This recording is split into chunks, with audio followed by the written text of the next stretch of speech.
Hello all, welcome to a mini vlog. Previous షాట్లో అయితే చెప్పాను కదా బ్లడ్ ఇవ్వడానికి హాస్పిటల్కి వచ్చాను అని. ఈ అపాయింట్మెంట్ అయితే నాకు 3 o'clock ఇచ్చారు ఆఫ్టర్నూన్. ఇంకా లంచ్ చేసి అయితే వచ్చేసాము. ఇంకా బ్రెస్ట్ ఫీడింగ్ గురించి ఇక్కడంతా మ్యాటర్ ఉంటే చదువుతున్నాను.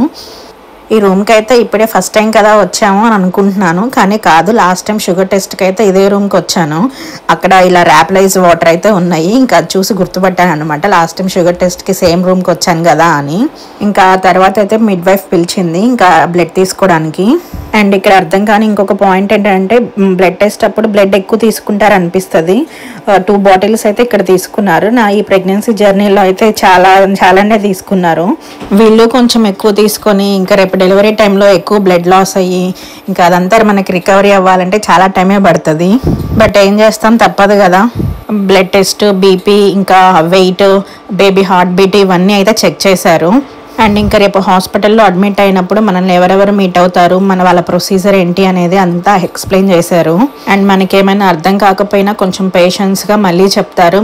అండ్ లీఫ్లెట్స్ కూడా ఇస్తారు, అంటే ఇన్ఫర్మేషన్ అనమాట, వాళ్ళు చెప్పిన ప్రొసీజర్ ఏంటి అని మనకి ఆ లీఫ్లెట్స్లో కూడా క్లియర్గా ఉంటుంది. ఇంకొక థింగ్ ఏంటంటే, నా ఫస్ట్ ప్రెగ్నెన్సీలో నేను డెలివరీ టైంకి ఎంత వెయిట్ అయితే ఉన్నానో సేమ్ ఇప్పుడు కూడా అదే ఉన్నాను. నాకే భలేగా అనిపించింది. ఇంకా అన్నీ ఫినిష్ చేసేసుకుని అయితే బయటకు వచ్చేస్తున్నాము. Bye bye, see in the next vlog.